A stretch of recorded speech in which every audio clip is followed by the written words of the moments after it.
ಮತ್ತೊಮ್ಮೆ ಬಸ್ ಸಂಚಾರ ಬಂದ್ ಶುರು ಆಗ್ತಾ ಇದೆ ವೀಕ್ಷಕರೇ. ಬಸ್ ಸಂಚಾರ ಬಂದ್ ಆಗಲಿದೆ. ಯಾವಾಗ ಮತ್ತು ಎಲ್ಲಿಂದ ಬಸ್ ಸಂಚಾರ ಬಂದ್ ಆಗುತ್ತೆ? ರಾಜ್ಯ ಸರ್ಕಾರದ ವಿರುದ್ಧ ಮತ್ತೆ ಸಾರಿಗೆ ನೌಕರರ ಮುಷ್ಕರ. ಊರಿಗೆ ಹೋಗೋರು ವಿಡಿಯೋನ ಕೊನೆ ತನಕ ನೋಡಿ. ದೊಡ್ಡ ಬ್ರೇಕಿಂಗ್ ನ್ಯೂಸ್ ಬಂದಿರುವಂತದ್ದು ವೀಕ್ಷಕರೇ. ಹಾಗೆ ಎಲ್ಲಾ ಗೃಹಲಕ್ಷ್ಮಿಯರಿಗೂ ಕೂಡ ಬಂಪರ್ ಸಿಹಿ ಸುದ್ದಿ. 4,000 ರೂಪಾಯಿ ಪ್ಲಸ್ 2,000 ರೂಪಾಯಿ ಒಟ್ಟು 3 ತಿಂಗಳ ಹಣ ನಿಮಗೆ ಬಂದಿಲ್ಲ ಅಂದ್ರೆ ವಿಡಿಯೋನ ಕಂಪ್ಲೀಟ್ ಆಗಿ ನೋಡ್ತಾ ಇರಿ. ಅದೇ ತರ ಎಲ್ಲ ಅನ್ನಭಾಗ್ಯ ಫಲಾನುಭವಿಗಳಿಗೆ ಇಂದಿರಾ ಆಹಾರ ಕಿಟ್ ವಿತರಣೆ ಬಗ್ಗೆ ಅಧಿಕೃತವಾಗಿ ಘೋಷಣೆ ಆಗಿದ್ದು, ಇದನ್ನ ವಿತರಣೆ ಯಾವಾಗಲಿಂದ ಮಾಡಲಿದ್ದಾರೆ ಹಾಗೂ ಹೇಗೆ ಮಾಡಲಿದ್ದಾರೆ ಎಂಬುದರ ಬಗ್ಗೆ ಸರ್ಕಾರದಿಂದಲೇ ಒಂದು ಮಾಹಿತಿ ಬಂದಿರುವಂತದ್ದು ವೀಕ್ಷಕರೇ. ಅದೇ ತರ ಸಾಮಾಜಿಕ ಮತ್ತು ಶೈಕ್ಷಣಿಕ ಸಮೀಕ್ಷೆ ನಿಮ್ಮ ಮನೆಯಲ್ಲೂ ಕೂಡ ಸಂಪೂರ್ಣವಾಗಿದ್ದರೆ ಬೇಗನೆ ಎಸ್ ಅಂತ ಕಮೆಂಟ್ ಮಾಡಿ, ಇಲ್ಲಾಂದ್ರೆ ನೋ ಅಂತ ಕಮೆಂಟ್ ಮಾಡಿ. ಮತ್ತೆ ವೀಕ್ಷಕರೇ, ಆರ್ ಅಶೋಕ್ ಅವರ ಹೇಳಿಕೆ ಈಗ ವೈರಲ್ ಆಗಿದೆ. ಈ ಒಂದು ಸಾಮಾಜಿಕ ಮತ್ತು ಶೈಕ್ಷಣಿಕ ಸಮೀಕ್ಷೆಯಲ್ಲಿ ನೀವೇನಾದ್ರೂ ದಾಖಲೆಗಳನ್ನ ಕೊಟ್ಟಿದ್ದರೆ, ನಿಮ್ಮ ಒಂದು ಇನ್ಕಮ್ ಪ್ರೂಫ್ ಕೊಟ್ಟಿದ್ದರೆ, ನಿಮ್ಮ ಅನ್ನಭಾಗ್ಯ, ಬಿಪಿಎಲ್ ಕಾರ್ಡು ಹಾಗೆ ಗೃಹಲಕ್ಷ್ಮಿ ಯೋಜನೆ ಬಂದ್ ಆಗುತ್ತೆ ಅಂತಾನು ಕೂಡ ಒಂದು ಹೇಳಿಕೆಯನ್ನ ಕೊಟ್ಟಿದ್ದಾರೆ ವೀಕ್ಷಕರೇ. ಇದರ ಬಗ್ಗೆ ಸರ್ಕಾರದಿಂದ ಬಂದಿರೋ ಅಪ್ಡೇಟ್ ನೋಡೋಣ. ಅದೇ ತರ ಮತ್ತೊಮ್ಮೆ ದೇಶದಲ್ಲಿ ಕೊರೋನಾ ಸೋಂಕು ವೈರಲ್ ಆಗ್ತಾ ಇದೆಯಾ? ಹೌದು, ಜಪಾನ್ ನಲ್ಲಿ ಈಗ ಮತ್ತೆ ಲಾಕ್ ಡೌನ್ ಭೀತಿ ಶುರುವಾಗಿದೆ. ಜಪಾನ್ ನಲ್ಲಿ 4,000 ಜನರು ಆಸ್ಪತ್ರೆಯಲ್ಲಿ ಅಡ್ಮಿಟ್ ಆಗಿದ್ದಾರೆ ಎಂಬ ಮಾಹಿತಿ. ಜಪಾನ್ ನಲ್ಲಿ ಶಾಲೆಗಳಿಗೆ ರಜೆಯ ಘೋಷಣೆ ಮಾಡಿದ್ದಾರೆ. ಇನ್ನೊಂದು ಕಡೆಗೆ ಕರ್ನಾಟಕದಲ್ಲಿ ಮತ್ತೆ 5 ದಿನಗಳ ಕಾಲ ಭಾರಿ ಮಳೆ ಸುರಿಯುತ್ತಾ ಯಾವ ಜಿಲ್ಲೆಗಳಲ್ಲಿ ಮಳೆ ಇರುತ್ತೆ, ಯಾವ ಜಿಲ್ಲೆಗಳಲ್ಲಿ ಮಳೆ ಇರೋದಿಲ್ಲ, ಇದರ ಬಗ್ಗೆನೂ ಕೂಡ ಡೀಟೇಲ್ ಆಗಿ ನೋಡೋಣ ವೀಕ್ಷಕರೇ. ನೀವು ದಯವಿಟ್ಟು ಈ ವಿಡಿಯೋನ ಕೊನೆ ತನಕ ನೋಡಿ. ಎದಕ್ಕಂದ್ರೆ ದೊಡ್ಡ ಬ್ರೇಕಿಂಗ್ ನ್ಯೂಸ್ ಸದ್ಯಕ್ಕೆ ಬರ್ತಾ ಇರುವಂತದ್ದು ವೀಕ್ಷಕರೇ, ಬಸ್ ಸಂಚಾರ ಬಂದ್ ಬಗ್ಗೆ. ಈ ವಿಡಿಯೋ ಶುರು ಮಾಡೋಕ್ಕಿಂತ ಮುಂಚೆ ನೀವು ಇನ್ನೂ ಕೂಡ ವಿಡಿಯೋಗೆ ಲೈಕ್ ಮಾಡಿಲ್ಲ ಅಂದ್ರೆ ದಯವಿಟ್ಟು ವಿಡಿಯೋಗೆ ಲೈಕ್ ಮಾಡಿ. ಮತ್ತೆ ಸಾರಿಗೆ ನೌಕರರ ಮುಷ್ಕರ ನಡೀತಾ ಇದೆ ಕರ್ನಾಟಕದಲ್ಲಿ. ಇದು ಸರಿನಾ?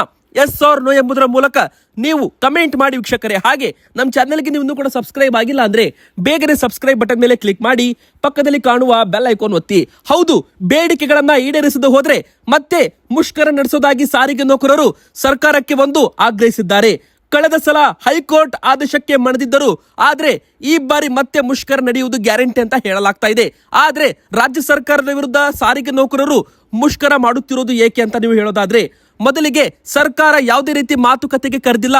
38 ತಿಂಗಳ ಹಿಂಬಾಕಿ ವೇತನವೂ ಕೂಡ ಕೊಟ್ಟಿಲ್ಲ. ಅದೇ ತರ ಸಾರಿಗೆ ನೌಕರರ ಬೇಡಿಕೆಗಳನ್ನ ಈಡೇರಿಸುವುದಲ್ಲಿ ರಾಜ್ಯ ಸರ್ಕಾರ ವಿಫಲವಾಗಿದೆ. ಮಾತುಕತೆಗೂ ಕೂಡ ಕರೀತಾ ಇಲ್ಲ. ಹೀಗಾಗಿ ಮತ್ತೊಮ್ಮೆ ಮುಷ್ಕರವನ್ನ ಮಾಡ್ತಾ ಇದ್ದೇವೆ ಅಂತ ಇಲ್ಲಿ ಸಾರಿಗೆ ನೌಕರರು ಹೇಳ್ತಾ ಇದ್ದಾರೆ ವೀಕ್ಷಕರೇ. ಹೌದು, ಕೆಎಸ್ಆರ್ಟಿಸಿ ಸೇರಿದಂತೆ 4 ಸಾರಿಗೆ ನಿಗಮಗಳ ನೌಕರರು ಮತ್ತೆ ಈಗ ಮುಷ್ಕರ ನಡೆಸಲು ಆರಂಭವನ್ನ ಮಾಡ್ತಾ ಇದ್ದಾರೆ. ಬೇಡಿಕೆಗಳನ್ನ ಈಡೇರಿಕೆಗೆ ಒತ್ತಾಯಿಸಿ ಮೊದಲ ಹಂತದಲ್ಲಿ ಅಕ್ಟೋಬರ್ 15ರಿಂದ ಅಕ್ಟೋಬರ್ 19ನೇ ತಾರೀಕಿನವರೆಗೂ ಉಪವಾಸ ಸತ್ಯಾಗ್ರಹ ನಡೆಸಲು ನಿರ್ಧಾರವನ್ನ ಮಾಡಲಾಗಿದೆ. ಅಂದರೆ ಆಗಸ್ಟ್ 5ರಂದು 4 ನಿಗಮದ ನೌಕರರು ಸಾರಿಗೆ ಮುಷ್ಕರಕ್ಕೆ ಮುಂದಾಗಿದ್ದರು. ಹೈಕೋರ್ಟ್ ಆದೇಶದ ಹಿನ್ನೆಲೆ ಮುಷ್ಕರವನ್ನ ವಾಪಸ್ ಪಡೆಯಲಾಗಿತ್ತು. ಈಗ ಅಕ್ಟೋಬರ್ ಅಲ್ಲಿ ಮತ್ತೊಮ್ಮೆ ಮುಷ್ಕರವನ್ನು ನಡೆಸಲು ಈಗಾಗಲೇ ಸಿದ್ಧತೆಯನ್ನ ಮಾಡಿಕೊಂಡಿದ್ದಾರೆ. ಮತ್ತು ಈ ಒಂದು ಉಪವಾಸ ಸತ್ಯಾಗ್ರಹ ಮೊದಲು ಹುಬ್ಬಳ್ಳಿ, ಬೆಂಗಳೂರು ಹಾಗೂ ಕಲಬುರಗಿ ನಗರಗಳಲ್ಲಿ 5 ದಿನಗಳ ಕಾಲ 4 ಸಾರಿಗೆ ನಿಗಮಗಳ ನೌಕರರು ಉಪವಾಸ ಸತ್ಯಾಗ್ರಹ ಆರಂಭಿಸಲಿದ್ದಾರೆ ಅಂತ ಇಲ್ಲಿ ಹೇಳಲಾಗಿದೆ ವೀಕ್ಷಕರೇ. ಕರ್ನಾಟಕದಲ್ಲಿ ಮೊದಲ ಹಂತದಲ್ಲಿ ಕೇವಲ ಈ ಒಂದು 3 ನಗರಗಳಲ್ಲಿ ಅಂದ್ರೆ ಬೆಂಗಳೂರು, ಹುಬ್ಬಳ್ಳಿ ಹಾಗೂ ಕಲಬುರಗಿ ನಗರಗಳಲ್ಲಿ 5 ದಿನಗಳ ಕಾಲ ಅಂದ್ರೆ ಅಕ್ಟೋಬರ್ 15ರಿಂದ ಅಕ್ಟೋಬರ್ 19ನೇ ತಾರೀಕಿನವರೆಗೂ 5 ದಿನಗಳ ಕಾಲ ಉಪವಾಸ ಸತ್ಯಾಗ್ರಹ ಆರಂಭಿಸಲಿದ್ದಾರೆ ಅಂತ ಹೇಳಲಾಗಿದೆ. ಬಸ್ ಸಂಚಾರ ವೃತ್ತಿ ಆಗುವ ಸಾಧ್ಯತೆ ಕೂಡ ಇರುವಂತದ್ದು ವೀಕ್ಷಕರೇ. ಇದು ಬಸ್ ಸಂಚಾರ ಮುಷ್ಕರ ಅಂತಾನೆ ಕರಿಬಹುದು ಈ 3 ನಗರಗಳಲ್ಲಿ. ಬನ್ನಿ ವೀಕ್ಷಕರೇ, ಇದರ ಬಗ್ಗೆ ಮತ್ತಷ್ಟು ಅಪ್ಡೇಟ್ ಮುಂದಿನ ವಿಡಿಯೋದಲ್ಲಿ ಕೊಡ್ತೇವೆ. ಮತ್ತೆ ವೀಕ್ಷಕರೇ, ನಿಮ್ಮ ಮನೆಯಲ್ಲೂ ಕೂಡ ಸಾಮಾಜಿಕ ಮತ್ತು ಶೈಕ್ಷಣಿಕ ಸಮೀಕ್ಷೆ ಸಂಪೂರ್ಣವಾಗಿದ್ದರೆ ಕಮೆಂಟ್ ಅಲ್ಲಿ ಎಸ್ ಅಂತ ಕಮೆಂಟ್ ಮಾಡಿ, ಇಲ್ಲ ಅಂದ್ರೆ ನೋ ಅಂತ ಕಮೆಂಟ್ ಮಾಡಿ. ಹೌದು, ಈಗಾಗಲೇ ಈ ಒಂದು ಸಾಮಾಜಿಕ ಮತ್ತು ಶೈಕ್ಷಣಿಕ ಸಮೀಕ್ಷೆ ಸರ್ಕಾರ ಕಡ್ಡಾಯ ಮಾಡಿಲ್ಲ. ಜನರು ಬೇಕಂದ್ರೆ ಉತ್ತರ ಕೊಡಬಹುದು, ಇಲ್ಲ ಬಿಡಬಹುದು ಅಂತ ಹೇಳಲಾಗಿದೆ. ಆದ್ರೆ ಆರ್ ಅಶೋಕ್ ಕುಮಾರ್ ಅವರು ಈ ಒಂದು ಸಾಮಾಜಿಕ ಮತ್ತು ಶೈಕ್ಷಣಿಕ ಸಮೀಕ್ಷೆ ಮೇಲೆ ಒಂದು ಗಂಭೀರ ಒಂದು ಹೇಳಿಕೆಯನ್ನ ಕೊಟ್ಟಿರುವಂತದ್ದು ವೀಕ್ಷಕರೇ. ಹೌದು, ಸುದ್ದಿಗಾರರೊಂದಿಗೆ ಮಾತನಾಡುವಾಗ ರಾಜ್ಯ ಸರ್ಕಾರ ಮಾಡುತ್ತಿರುವ ಈ ಒಂದು ಸಮೀಕ್ಷೆಯಲ್ಲಿ ಜನರು ಎಲ್ಲಾ ವಿವರಗಳನ್ನ ಬಹಿರಂಗಗೊಳಿಸಬಾರದು. ಜನರ ಬಳಿ ಏನೇನು ಪ್ರಶ್ನೆಗಳು ಕೇಳುತ್ತಿದ್ದಾರೋ ಇಂತಹ ಪ್ರಶ್ನೆಗಳಿಗೆ ಉತ್ತರ ನೀಡುವುದು ಜನರಿಗೆ ಬಿಟ್ಟ ವಿಚಾರ. ಇದನ್ನ ಕಾಂಗ್ರೆಸ್ ರಾಜಕೀಯಕ್ಕೆ ಬಳಸಿಕೊಳ್ತಾ ಇದೆ. ಖಜಾನೆಯಲ್ಲಿ ಹಣವಿಲ್ಲದೆ ರೇಷನ್ ಕಾರ್ಡ್ ರದ್ದು ಮಾಡ್ತಾ ಇದ್ದಾರೆ. ಅದಕ್ಕಾಗಿ ಮಾನದಂಡ ಬೇಕಾಗುತ್ತದೆ. ಈ ಕಾರಣಕ್ಕಾಗಿ ಹಾಗೂ ಯೋಜನೆಗಳಿಗೆ ಕತ್ತರಿ ಹಾಕಲು ಜಾತಿ ಸಮೀಕ್ಷೆ ಮಾಡಲಾಗ್ತಾ ಇದೆ ಅಂತ ಒಂದು ಗಂಭೀರ ಹೇಳಿಕೆಯನ್ನ ಕೊಟ್ಟಿದ್ದಾರೆ. ಮುಂದಿನ ಬಜೆಟ್ ರಚನೆ ಸಿಎಂ ಸಿದ್ದರಾಮಯ್ಯ ಅವರಿಗೆ ಕಂಗಟ್ಟವಾಗಿದೆ. ಅದಕ್ಕಾಗಿ ಹಣ ಉಳಿಸಬೇಕಾಗಿದೆ. ಇದು ಸಾಮಾಜಿಕ ಶೈಕ್ಷಣಿಕ ಸಮೀಕ್ಷೆ ಅಲ್ಲ, ಇದು ಸಿದ್ದರಾಮಯ್ಯನವರ ಸಮೀಕ್ಷೆ ಅಂತ ಒಂದು ಹೇಳಿಕೆಯನ್ನ ಕೊಟ್ಟಿರುವಂತದ್ದು ವೀಕ್ಷಕರೇ ಆರ್ ಅಶೋಕ್ ಕುಮಾರ್ ಅವರು. ಇದಕ್ಕೆ ಈಗಾಗಲೇ ಆರ್ ಅಶೋಕ್ ಕುಮಾರ್ ಅವರಿಗೆ ಈಗಾಗಲೇ ಸರ್ಕಾರ ಉತ್ತರ ಕೂಡ ಕೊಟ್ಟಿರುವಂತದ್ದು. ಯಾವುದೇ ರೀತಿ ಯೋಜನೆಗಳನ್ನ ತೆಗೆದು ಹಾಕೋದಿಲ್ಲ. ಅಂದ್ರೆ ಈ ಸಾಮಾಜಿಕ ಮತ್ತು ಶೈಕ್ಷಣಿಕ ಸಮೀಕ್ಷೆಯಲ್ಲಿ ಭಾಗಿಯಾದವರ ಕುಟುಂಬದ ಯೋಜನೆಗಳನ್ನ ಯಾವುದೇ ಕಾರಣಕ್ಕೂ ರದ್ದು ಮಾಡೋದಿಲ್ಲ ಅಂತಾನೂ ಕೂಡ ಇಲ್ಲಿ ಸ್ಪಷ್ಟ ಸ್ಪಷ್ಟವಾಗಿ ಸರ್ಕಾರದಿಂದ ಬಂದಿರೋ ಮಾಹಿತಿ. ಹೀಗಾಗಿ ನೀವು ಕೂಡ ಏನಾದ್ರೂ ಈ ಒಂದು ಯೋಚನೆ ನಿಮ್ಮ ತಲೆಯಲ್ಲಿದ್ರೆ, ಸಾಮಾಜಿಕ ಮತ್ತು ಶೈಕ್ಷಣಿಕ ಸಮೀಕ್ಷೆ ಮುಗಿದು ನಿಮ್ಮ ಮನೆಯಲ್ಲೂ ಕೂಡ ಈಗಾಗಲೇ ಸಮೀಕ್ಷೆ ಮಾಡಿ ಹೋದ ಬಳಿಕ ನಿಮ್ದು ಕೂಡ ಯೋಜನೆಗಳು ಬಂದಾಗುತ್ತಾ, ಗೃಹಲಕ್ಷ್ಮಿ ಹಣ ನಿಂತು ಬಿಡುತ್ತಾ, ಮತ್ತೆ ಗೃಹ ಜ್ಯೋತಿ ಯೋಜನೆ ಬಂದಾಗುತ್ತಾ, BPL ಕಾರ್ಡು ರದ್ದಾಗುತ್ತಾ ಅಂತ ಪ್ರಶ್ನೆಗಳು ನಿಮ್ಮ ತಲೆಯಲ್ಲಿದ್ರೆ ಅದನ್ನ ನೀವು ತೆಗೆದು ಹಾಕಿ. ಯಾಕಂದ್ರೆ ಸರ್ಕಾರದಿಂದಲೇ ಈ ಒಂದು ಅಪ್ಡೇಟ್ ಬಂದಿದೆ. ಏನೂ ಕೂಡ ಪ್ರಾಬ್ಲಮ್ ಆಗೋದಿಲ್ಲ, ಯಾರಿಗೂ ಕೂಡ ಇಲ್ಲಿ ಏನೂ ಕೂಡ ತೊಂದರೆ ಆಗೋದಿಲ್ಲ. ಇದು ಕೇವಲ ಒಂದು ಸಮೀಕ್ಷೆ ಮಾತ್ರ. ಇದನ್ನ ಸಮೀಕ್ಷೆಯನ್ನ ಯಾವುದೇ ಕಾರಣಕ್ಕೂ ಜನರ ವಿರುದ್ಧವಾಗಿ ಬಳಸೋದಿಲ್ಲ ಅಂತ ಸರ್ಕಾರವಾಗಿ ಮಾಹಿತಿಯಲ್ಲಿ ಬಂದಿರುವಂತದ್ದು ವೀಕ್ಷಕರೇ. ಬನ್ನಿ, ಈಗ ಇನ್ನೊಂದು ದೊಡ್ಡ ಬ್ರೇಕಿಂಗ್ ನ್ಯೂಸ್ ಬರ್ತಾ ಇದೆ. ಗೃಹಲಕ್ಷ್ಮಿ ಯೋಜನೆ 2,000 ರೂಪಾಯಿ ಹಣ ಕೂಡ ರಿಲೀಸ್ ಆಗ್ತಾ ಇದೆ. ಹೌದು ವೀಕ್ಷಕರೇ, ಈಗಾಗಲೇ 4,000 ರೂಪಾಯಿ ಹಣ ರಿಲೀಸ್ ಬಗ್ಗೆ ಅಪ್ಡೇಟ್ ಕೂಡ ಬಂದಿದೆ. ನೋಡ್ತಿರ್ಬೋದು, ಹಣ ಶೀಘ್ರದಲ್ಲೇ ಬಿಡುಗಡೆ ಆಗ್ತಾ ಇದೆ. ಅಂದ್ರೆ ಆಗಸ್ಟ್ ಮತ್ತು ಸೆಪ್ಟೆಂಬರ್ ತಿಂಗಳ ಹಣ ಶೀಘ್ರದಲ್ಲೇ ಬಿಡುಗಡೆ ಆಗ್ತಾ ಇದೆ ಅಂತ DIPR ಕರ್ನಾಟಕದಲ್ಲಿ ಬರೆಯಲಾಗಿದೆ. 1,24,00,000 ಗೃಹಲಕ್ಷ್ಮಿಯರ ಖಾತೆಗೆ ಹಣ ಜಮೆ ಆಗ್ತಾ ಇದೆ. ಅಂದ್ರೆ ಆಗಸ್ಟ್ ಹಾಗೂ ಸೆಪ್ಟೆಂಬರ್ ತಿಂಗಳ ಹಣವು ಕೂಡ ಈಗ ಸಂದಾಯವಾಗಲು ಶುರುವಾಗುತ್ತಾ. ಅಂದ್ರೆ ವೀಕ್ಷಕರೇ, ಜುಲೈ ತಿಂಗಳವರೆಗೂ ನಿಮಗೆ ಹಣ ಬಂದಿದ್ದರೆ ಕಮೆಂಟ್ ಅಲ್ಲಿ ಎಸ್ ಅಂತ ಕಮೆಂಟ್ ಮಾಡಿ, ಇಲ್ಲ ಅಂದ್ರೆ ನೋ ಅಂತ ಕಮೆಂಟ್ ಮಾಡಿ. ಪ್ರತಿ ಗೃಹಲಕ್ಷ್ಮಿಯವರಿಗೂ ಕೂಡ ಈಗ ಜುಲೈ ತಿಂಗಳವರೆಗೂ ಹಣವನ್ನ ಹಾಕಲಾಗಿದೆ. ಪ್ರತಿಯೊಬ್ಬರಿಗೂ ಕೂಡ ಜಮೆ ಮಾಡಲಾಗಿದೆ. DBT ಮೂಲಕ, ತಾಲೂಕ್ ಪಂಚಾಯತ್ ಹಾಗೂ ಜಿಲ್ಲಾ ಪಂಚಾಯತ್ ಮೂಲಕ ಹಣ ಬಂದಿರುತ್ತೆ ವೀಕ್ಷಕರೇ. ನೀವು ಕೂಡ ಒಮ್ಮೆ ಬಾರಿ ನಿಮ್ಮ ಬ್ಯಾಂಕ್ ಖಾತೆ ಚೆಕ್ ಮಾಡಿಕೊಳ್ಳಿ. ಈಗ ಬಾಕಿ ಇರೋದು ಆಗಸ್ಟ್ ಹಾಗೂ ಸೆಪ್ಟೆಂಬರ್ ತಿಂಗಳದ್ದು ಮಾತ್ರ. ಈ 2 ತಿಂಗಳದ್ದು 4,000 ರೂಪಾಯಿ ಹಾಗೂ ಜುಲೈ ತಿಂಗಳದ 2,000 ರೂಪಾಯಿ, ಒಟ್ಟು 6,000 ರೂಪಾಯಿ ಹಣ ನಿಮ್ಮ ಖಾತೆಗೆ ಯಾವಾಗ ಬರುತ್ತೆ ಅಂತ ನೀವು ಕೇಳೋದಾದ್ರೆ, ಮೊದಲಿಗೆ ವೀಕ್ಷಕರೇ, ಜುಲೈ ತಿಂಗಳ ಹಣ ಬಂದಿದ್ದರೆ ಆಗಸ್ಟ್ ತಿಂಗಳ ಹಣ ನಿಮಗೆ ನವೆಂಬರ್ ಮೊದಲ ವಾರದಲ್ಲಿ ಬರುವ ಸಾಧ್ಯತೆ ಇದೆ ಅಂತ ಹೇಳಲಾಗಿದೆ. ಅಂದ್ರೆ ಅಕ್ಟೋಬರ್ ತಿಂಗಳಲ್ಲಿ 2,000 ರೂಪಾಯಿ ಬಂದ್ರು ಬರಬಹುದು, ಇಲ್ಲ ನವೆಂಬರ್ ತಿಂಗಳಲ್ಲಿ ನಿಮಗೆ ಮತ್ತೆ 2,000 ರೂಪಾಯಿ ಹಣ ಬರುತ್ತೆ. ಈಗ ವೀಕ್ಷಕರೇ, ರೇಷನ್ ಕಾರ್ಡ್ ಇದ್ದವರಿಗೂ ಕೂಡ ಇಂಪಾರ್ಟೆಂಟ್ ಅಪ್ಡೇಟ್ ಬರ್ತಾ ಇದೆ.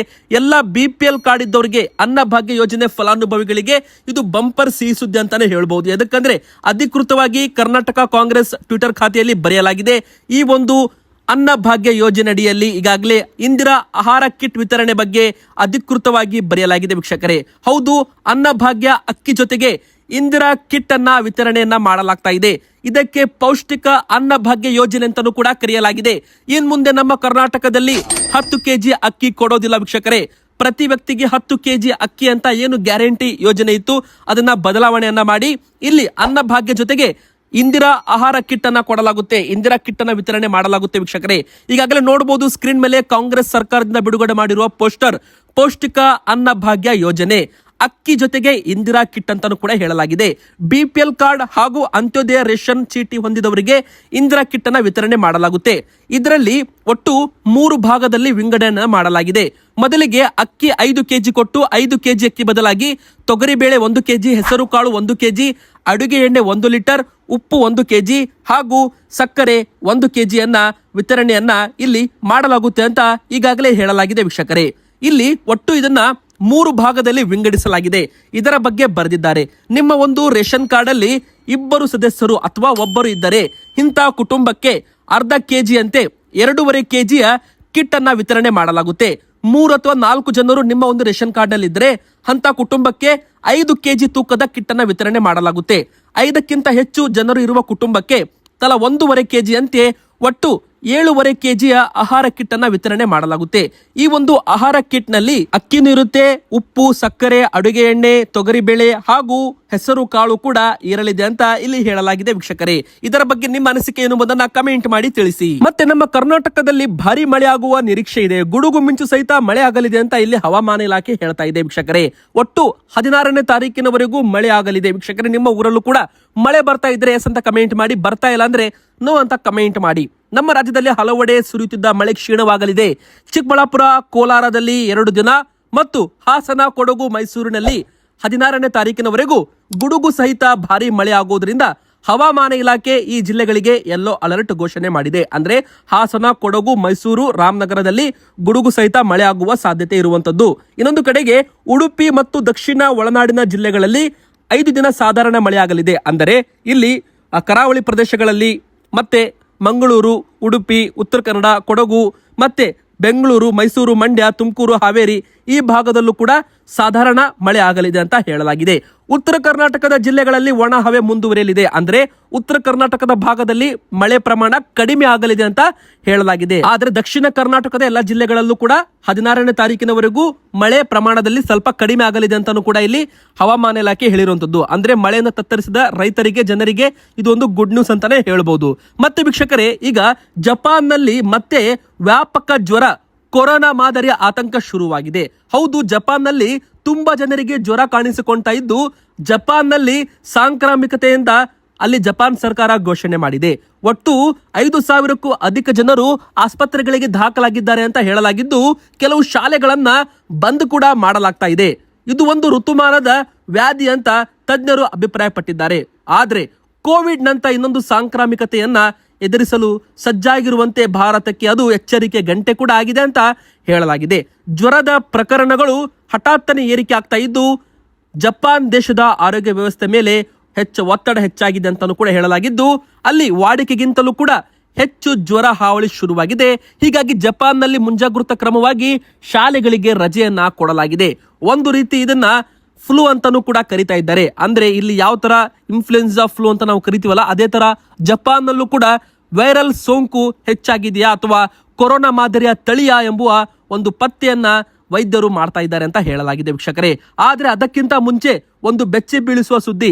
ನಮ್ಮ ಭಾರತದ ಕೇರಳ ರಾಜ್ಯದಲ್ಲಿ ಮೆದುಳು ತಿನ್ನುವ ಅಮೀಬಾ, ಹೌದು ವೀಕ್ಷಕರೇ, ಮೆದುಳು ತಿನ್ನುವ ಅಮೀಬಾ ಸೋಂಕಿಗೆ 23 ಜನರು ಸಾವನ್ನಪ್ಪಿದ್ದಾರೆ. ಇದು ಒಂದು ಬೆಚ್ಚಿ ಬೀಳಿಸುವ ಸುದ್ದಿ ಅಂತಾನೆ ಹೇಳ್ಬೋದು.